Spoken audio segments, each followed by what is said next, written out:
माननीय शिवसेना पक्षप्रमुख उद्धव ठाकरे आणि महाराष्ट्र नवनिर्माण सेनेचे अध्यक्ष राज ठाकरे हे आत्ता 11:30 वाजता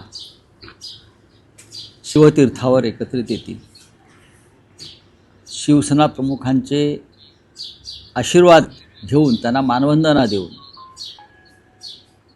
महाराष्ट्रातल्या एका ऐतिहासिक पर्वाची जी सुरुवात करतील। आजचा दिवस अत्यंत महत्त्वाचा आहे। त्यानंतर 12 वाजता पत्रकार परिषदेमध्ये राजकीय युतीची घोषणा होईल। आजचा दिवस महाराष्ट्रासाठी, मराठी माणसासाठी अत्यंत मंगलमय, प्रेरणादायी आहे। मला तर त्या दिवसाची आठवण येते आज, ज्या दिवशी संयुक्त महाराष्ट्राचा मंगल कलश महाराष्ट्रात आला आणि मराठी माणसानं आनंद उत्सव साजरा केला। अशा प्रकारचा मराठी ऐक्याचा मंगल कलश आज माननीय उद्धव ठाकरे आणि माननीय राज ठाकरे यांनी महाराष्ट्राला अर्पण केला, असं चित्र आज संपूर्ण मला राज्यामध्ये दिसतं। कोण काय बोलतात भडभुंजे त्याच्याकडे लक्ष द्यायची गरज नाही। हे सगळे लाचार दिल्लीचे बूटचाटे लोक आहेत। त्या दिल्लीच्या बूटचाट्यांनी त्यांचं राजकारण करावं, त्यांनी मार्गदर्शन करण्याचा प्रयत्न करू नये। त्यांच्या पोटामध्ये जो भीतीचा गोळा आलेला आहे दोन ठाकरे बंधूंच्या एकत्र येण्यामुळे, तो भीतीचा गोळा त्यांच्या तोंडातून बाहेर पडतो आहे, जिभेतून बाहेर पडतो आहे। मराठी माणूस एक आहे आणि एक राहील, आणि त्यांचं नेतृत्व मराठी माणसाचं म्हणून उद्धवजी आणि राज्य करतील।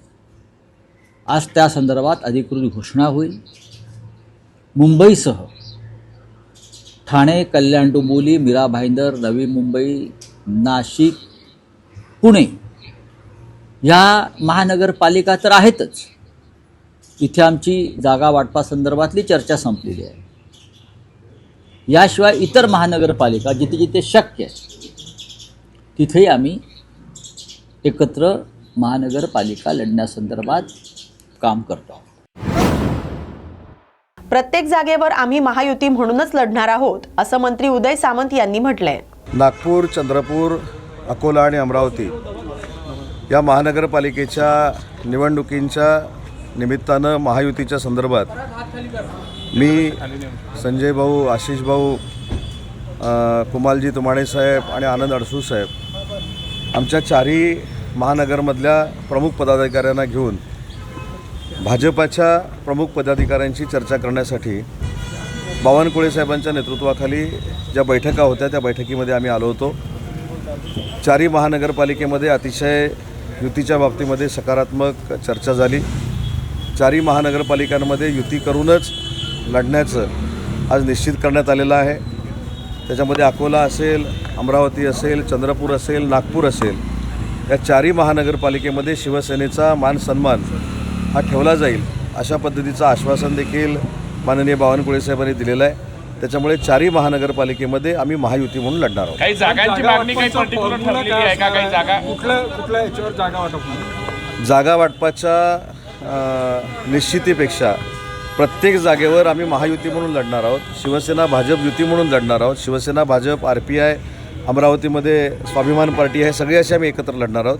त्याच्यामुळं उमेदवारांच्या याद्या जाहीर झाल्यानंतर आपल्या लक्षात येईल की शिवसेनेला किती जागा मिळालेल्या आहेत, भाजपाला किती जागा मिळालेल्या आहेत आणि आमच्या मित्रपक्षाला किती जागा मिळाल्या आहेत। राष्ट्रवादीबाबत काही निर्णय झालेला का? राष्ट्रवादी काँग्रेस पार्टी देखील आमच्या समवेत आहे।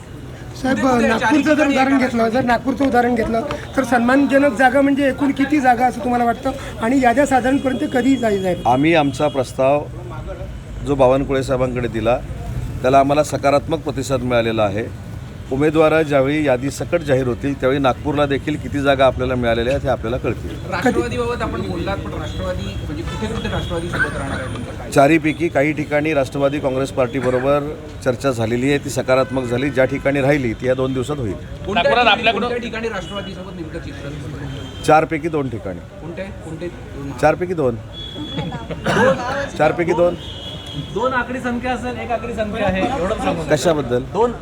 दोन आकडी संख्या असेल, एक आकडी संख्या आहे. आज ज्या पद्धतीनं मागणी झाली तुमच्या वतीनं, दोन मी आकडी परत संख्या- एकदा रिपीट करतो एक- की आम्ही जो प्रस्ताव चारही महानगरपालिकेचा बावनकुळे साहेब आणि त्यांच्या जिल्ह्याच्या प्रत्येक नेत्यांकडे दिला, त्याच्यामध्ये चंद्रपूरसाठी स्वतः मुनगंटीवार साहेब होते, हसराज अहिर साहेब होते, त्यांचे सगळे पदाधिकारी होते, सकारात्मक प्रतिसाद दिलेला आहे. अकोल्याला देखील सकारात्मक प्रतिसाद दिलेला आहे, स्वतः सावरकर साहेब होते.